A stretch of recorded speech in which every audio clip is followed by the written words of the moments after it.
इंद्रधनुष के रंग चैनल में आपका स्वागत है। आज हम सुनेंगे एक ऐसी कथा जिसने यमलोक तक को हिला दिया था।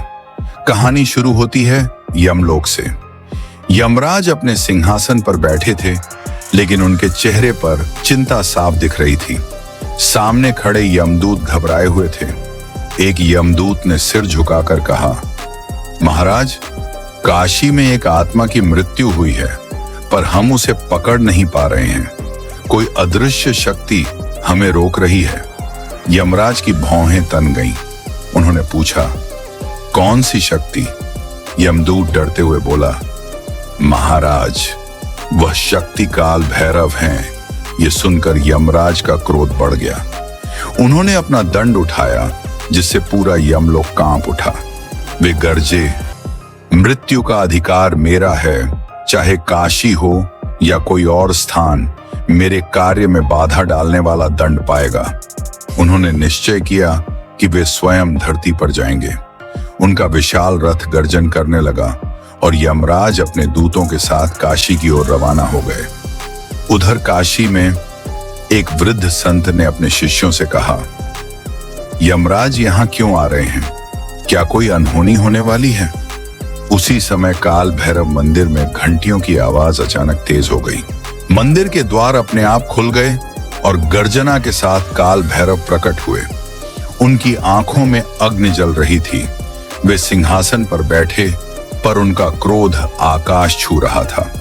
उन्होंने अपनी तलवार उठाई और गरजे, काशी में मृत्यु का अधिकार केवल शिव का है। यमराज यहाँ क्यों आए हैं?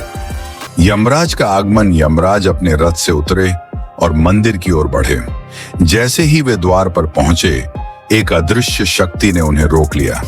तभी काल भैरव प्रकट हुए और बोले, यमराज, काशी में तुम्हारा स्वागत नहीं है। यहाँ जो भी मरता है वह मोक्ष पाता है। उसे ले जाने का अधिकार तुम्हें नहीं। यमराज ने गरजते हुए कहा, मैं मृत्यु का स्वामी हूं, अपने कर्तव्य से पीछे नहीं हटूंगा। काल भैरव की आंखों से ज्वाला निकली। उन्होंने तलवार निकाली और कहा, तो फिर युद्ध होगा। दोनों महाशक्तियों का भीषण युद्ध शुरू हुआ। आकाश में गर्जना हुई, बिजली कड़कने लगी और पूरी काशी अंधकार में डूब गई। यमराज ने अपने दंड से वार किया, लेकिन काल भैरव ने उसे तलवार से रोक लिया।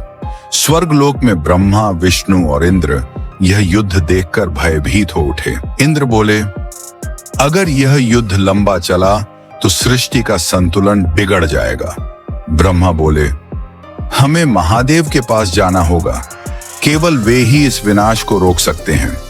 काल भैरव ने अपनी शक्ति बढ़ाई और यमराज पर प्रहार किया। यमराज का मुकुट गिर गया। पहली बार मृत्यु के देवता भयभीत दिखे।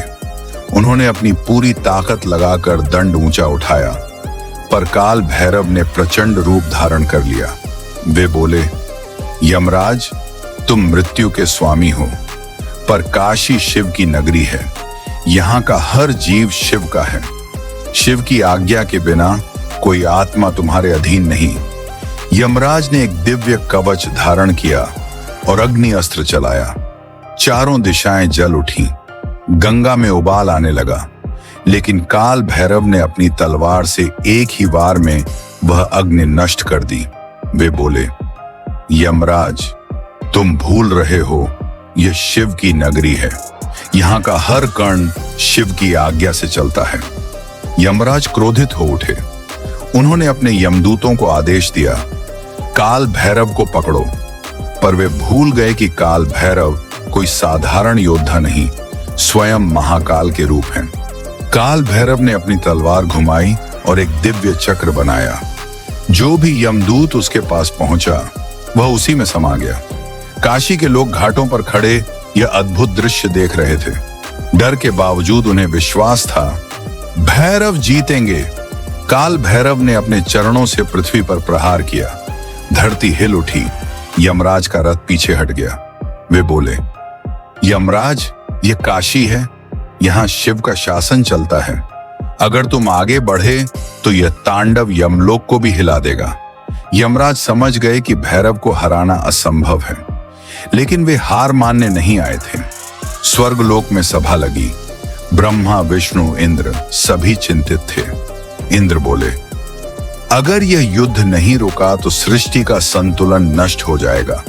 ब्रह्मा बोले, चलो महादेव को बुलाते हैं, वही इसे रोक सकते हैं। उधर धरती पर यमराज ने एक नई चाल चली। उन्होंने अपने दूतों को आदेश दिया कि काशी के लोगों में भ्रम फैलाएं। यमदूतों ने अफवाह फैलाई, भैरव के कारण काशी नष्ट हो जाएगी। लोग डरने लगे और कुछ काल भैरव से प्रार्थना करने पहुंचे, भगवान यह युद्ध रोक दीजिए, तो मत। यह युद्ध सत्य और असत्य के बीच है।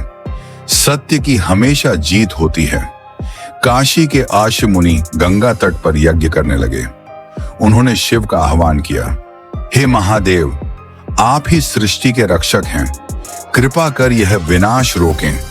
जैसे ही यज्ञ की अग्नि तेज हुई, कैलाश पर्वत हिलने लगा और महादेव प्रकट हुए। उनका दिव्य स्वर गूंजा, यमराज, तुम अभी भी अहंकार में हो। काशी मेरी नगरी है। यहां जो भी प्राण त्यागता है वह मेरे संरक्षण में आता है।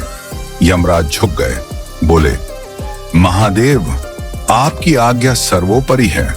मैं यह युद्ध समाप्त करता हूं। काल भैरव ने तलवार नीचे रखी और बोले, काशी में मृत्यु का अर्थ है मोक्ष, और मोक्ष केवल शिव की कृपा से मिलता है। काशी में उल्लास फैल गया। घाटों पर दीप जलाए गए और उस दिन को भैरव अष्टमी के रूप में मनाया जाने लगा। जिस आत्मा को यमराज लेने आए थे वह शिव के आशीर्वाद से मोक्ष पा चुकी थी। लेकिन क्या आप जानते हैं, ऐसा ही एक अद्भुत युद्ध तब भी हुआ था जब हनुमान और कुंभकर्ण आमने सामने आए थे।